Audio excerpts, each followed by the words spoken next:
Hello guys. மின் தடை தமிழ்நாடு ஃபுல்லா ஏகப்பட்ட இடத்துல பல தடவை மின் தடை ஏற்படுது. மாற்றம் கொண்டு வரேன் அப்படின்னு சொல்லிக்கிட்டு இருந்த தமிழக வெற்றி கழகம் ஏன் இப்படி ஒரு மாற்றத்தை கொண்டு வந்தாங்க? நைட்டு முழுக்க தமிழக மக்கள் இருட்டிலேயே கிடக்கணுமா? தமிழ்நாட்டுல பல இடங்கள்ல போராட்டங்கள் நடத்துது.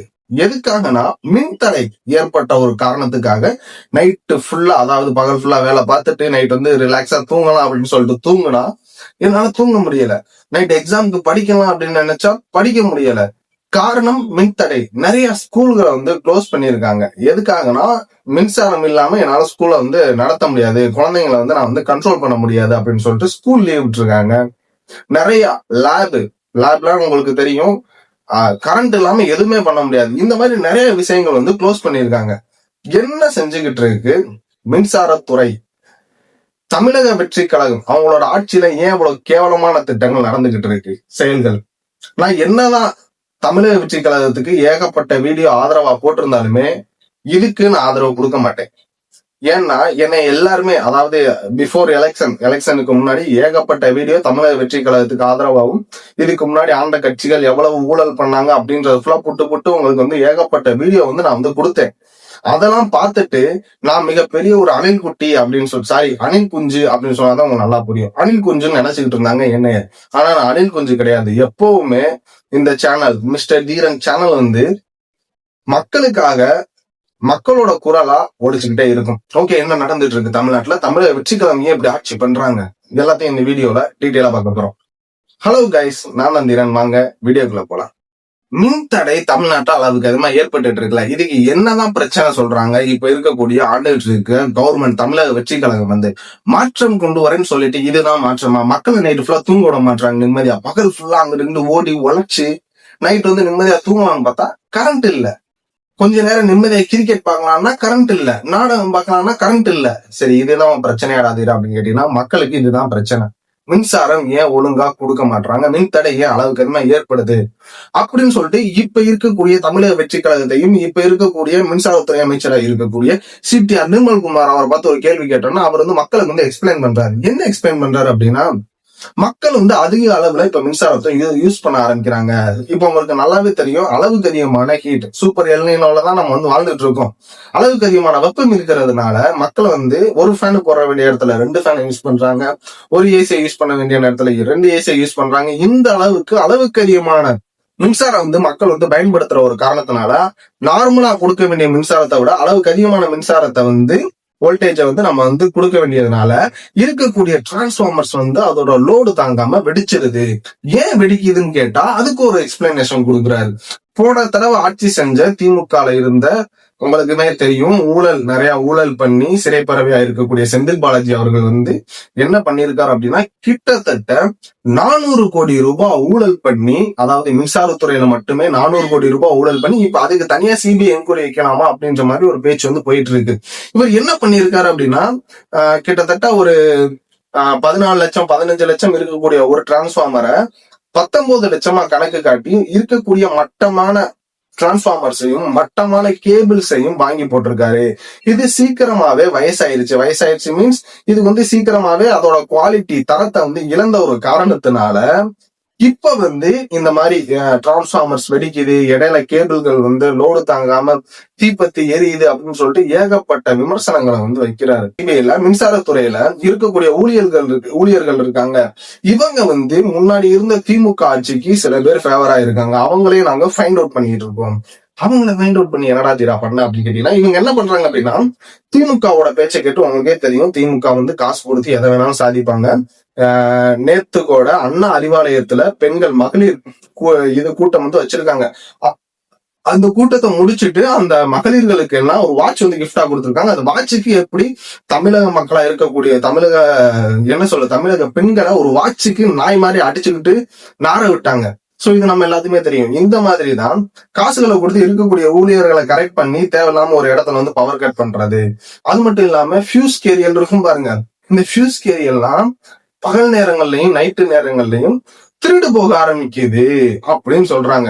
சில பேர் இதையே ஒரு வேலை, அதாவது திமுக வந்து தமிழக வெற்றி கழகம் மேல ஒரு தப்பான பிம்பத்தையும் மக்கள் கிட்ட ஒரு கெட்ட பேரை ஏற்படுத்தணும் அப்படின்ற ஒரு காரணத்துக்காக இவங்க எல்லாரும் என்ன பண்றாங்க அப்படின்னா ஃபீஸ் கேரிகளை புடுங்கிறது, இருக்கக்கூடிய அந்த மின்சாரத்துறையிலே உள்ள ஊழியர்களை காசு கொடுத்து விலைக்கு வாங்கி தேவையில்லாம பவர் கட் ஏற்பட வைக்கிறது, இந்த மாதிரி செயல்கள்ல இப்ப இருக்கக்கூடிய திமுக செயல்பட்டு இருக்காங்க. எதிர்கட்சியா இருக்கும்போது செயல்பட்டு இருக்காங்க. இப்படி எல்லாம் பண்ணிட்டு நல்லவங்க மாதிரி, அதாவது செந்தில் பாலாஜி இருக்காருல ஊழல் சிறை பறவை, அவர் கேள்வி கேட்கிறாரு எங்களை பார்த்து அப்படின்ற மாதிரி சில நிர்மல்குமார் சொல்லாம சொல்லியிருக்காரு. என்னதான் இருக்கட்டும், செந்தில் பாலாஜி வேணும்னே பண்றதா, செந்தில் பாலாஜி இல்ல திமுக வேணும்னே பண்றதா இருக்கட்டும். இந்த பக்கம் பழைய என்ன சொல்றது இத்து போன கேபிள்களை போட்டு அது வயசாகி போனதா இருக்கட்டும். 17 மணி நேரம் 18 மணி நேரம் எப்படி மக்கள்னால கரண்ட் இல்லாம இருக்க முடியும்? இதுதான் என்னோட கேள்வி.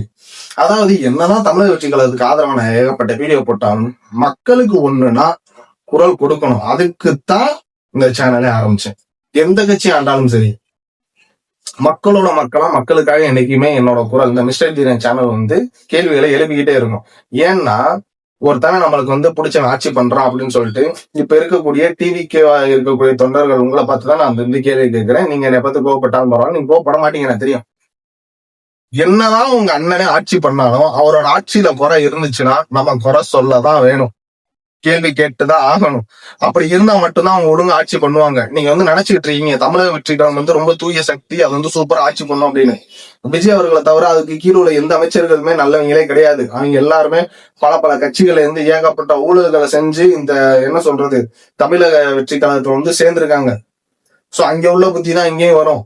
விஜய் அண்ணன் என்னதான் கரெக்டா இருந்தாலுமே விஜய் அண்ணனுக்கு அந்த அளவுக்கு அரசியல் எல்லாம் தெரியாது. அவரு மத்த விஷயங்களை எப்படியாவது சூப்பரா ஐடியா பண்ணி ஏகப்பட்ட விஷயங்களை உல்டா பண்ணி வந்தாலுமே, உல்டா பண்ணி இல்ல நேர்மையா சொல்றேன், நேர்மையா வந்தாலுமே கீழே இருக்கக்கூடிய இந்த எல்லா அமைச்சர்களையும் கண்காணிக்க முடியுமா, எல்லாரையும் அவரோட கண்ட்ரோல்ல வச்சுக்கிறோமா, இங்க எல்லாமே என்னோட கண்ட்ரோல் தான், ஸ்ட்ரெயிட் கண்ட்ரோல் தான், விஜயோட கண்ட்ரோல் தான் இருக்கும்னு சொல்லிட்டு அவர் என்ன சொல்றது பதவி ஏற்கும் போதெல்லாம் எல்லாத்தையும் பேசினாலுமே அது கொஞ்சம் கஷ்டம் தான் மெயின்டைன் பண்றது.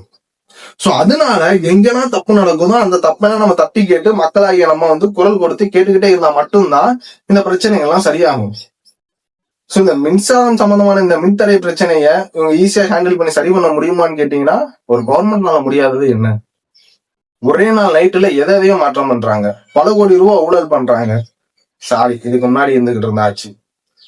ஏன் இவங்கனால இதை பண்ண முடியாதா? இப்ப நான் தமிழக வெற்றி கழகம் வருஷம் குறை சொல்றேன்னா சொல்லாதீங்க. அவங்க ஏகப்பட்ட நல்ல விஷயம் பண்ணியிருக்காங்க. நான் குறையே சொல்ல மாட்டேன். மதுக்கடையில மூடி இருக்காங்க, போதை ஒழிப்புகளை கம்மி பண்ணியிருக்காங்க, பெண்களுக்கு பாதுகாப்பு கொடுக்குறேன்னு சொன்னாங்க, அதையும் பண்ணியிருக்காங்க, சிங்கப்பெண் அதிரடி படையை இறக்கி விட்டுருக்காங்க. இந்த மாதிரி ஏகப்பட்ட விஷயங்கள் நடந்தாலுமே கூட இந்த மாதிரி மக்களுக்கு ரொம்ப தேவையான ஒரு விஷயம், கரண்ட் இல்லாம வீட்டுல எவ்வளவு நேரம் இருக்க முடியும்? ஒரு 5 நிமிஷம் 10 நிமிஷம் இருக்க முடியும். 17 மணி நேரம் 18 மணி நேரம் கரண்ட் இல்லாம எப்படி இருக்க முடியும்? சோ இந்த மாதிரி ஒரு பிரச்சனை தான் இப்ப போயிட்டு இருக்கு. முக்கியமா சென்னையில மக்கள் அளவுக்கு அதிகமா பாதிக்கப்படுறாங்கன்னு சொல்லி நான் கேள்விப்பட்டேன். சோ சென்னையில உள்ள மக்கள் நீங்க இந்த வீடியோ கீழே கமெண்ட் பண்ணுங்க, என்ன பிரச்சனை தான் போயிட்டு இருக்கு, இந்த மின்சாரம் சம்பந்தமான பிரச்சனை உங்க ஏரியால எவ்வளவு நேரம் மின்தடை ஏற்படுது, உங்க ஏரியால உள்ள அந்த மின்சாரத்துறையில உள்ள அந்த ஆபீசர்ஸ் நீங்க கம்ப்ளைண்ட் பண்ணா அந்த கம்ப்ளைண்ட்டுக்கு உங்களுக்கு எந்த மாதிரி ரெஸ்பான்ஸ் பண்றாங்க? ஆனா ஒழுங்கா ரெஸ்பான்ஸ் பண்ணல, அவங்க நம்ம பேசினாலே கண்டுக்கிற மாட்டாங்க அப்படின்னு சொல்லிதான் நம்ம கேட்டோம். உங்களுக்கு நல்ல மின்சாரத்துறைன்னு இல்ல, தமிழ்நாட்டுல எந்த அரசு ஊழியர்களை எடுத்தாலுமே அவங்க மக்களுக்கு ஒழுங்கா ரெஸ்பான்ஸ் பண்ண மாட்டாங்க. அது நம்ம எல்லாருமே தெரியும். எடுத்துக்காட்டுக்கு பஸ்ல நம்ம போனோம் அப்படின்னா பஸ் கண்டக்டர் கூட நம்மள்ட்ட கொஞ்சம் ஒரு மாதிரி மரியாதை எல்லாமே சில்லற இல்லையா, ஏன் நீங்களா பஸ்ல ஏற அப்படின்ற மாதிரி கேவலமா தான் கேட்பாங்க. ஒரு ஹாஸ்பிட்டல்ஸ் போனோம்னா நர்ஸ் நம்மளை கேவலமா தான் பேசும். இந்த மாதிரிதான் தமிழக மக்கள் இத்தனை நாள் அரசு ஊழியர்கள் பேசினாங்க. ஒரு விஓ கூட ஒரு சைன் வாங்கினா லஞ்சம் வாங்காம வாங்க முடியாது. ஒரு நகராட்சியில போய் ஒரு கமிஷனரை பார்த்து ஒரு விஷயம் முடிக்கணும்னா லஞ்சம் கொடுக்காம எதுவும் நடக்காது. ஒரு பெர்த் சர்டிபிகேட் வாங்கினா லஞ்சம் கொடுக்கணும், ஒரு டெத் சர்டிபிகேட் வாங்கினா லஞ்சம் கொடுக்கணும், ஒரு பட்டா போடணும்னா லஞ்சம் கொடுக்கணும். இந்த மாதிரி லஞ்சத்திலேயே ஊறி போன தமிழ்நாட திருத்துறதுக்கு கொஞ்ச நாள் ஆகும். ஏன்னா இவங்க ஃபுல்லாத்தையுமே ஃபைண்ட் அவுட் பண்ணி எவன் வேணா தப்பு பண்றான், இவனுக்குலாம் நம்ம எப்படி திருத்தலாம் அப்படின்னு சொல்லிட்டு கவர்மெண்ட் அதுக்கான ஸ்டெப் எல்லாம் எடுத்துக்கிட்டு தான் இருக்கு. லஞ்சம் இல்லாத தமிழ்நாட்டை நான் உருவாக்கும் அப்படின்னு இப்ப சொல்றாங்க. சோ இந்த மின்தடை சீக்கிரம் சரி பண்ணுவாங்க அப்படின்ற மாதிரி என்னோட கருத்து. உங்களோட கருத்து என்ன அப்படின்றத இந்த வீடியோ கிழக்க நான் இன்னொரு சூப்பரான வீடியோல பாக்குறேன். அதுவரை இந்த மாதிரி இன்ட்ரெஸ்டிங்கான விஷயங்கள் தெரிஞ்சுக்கணும் அப்படின்னா மிஸ்டர் தீரன் சேனலை லைக் பண்ணுங்க, சப்ஸ்கிரைப் பண்ணுங்க. இன்ஸ்டாகிராம்ல பாத்துருந்தீங்கன்னா ஃபாலோ பண்ணுங்க. பாய்.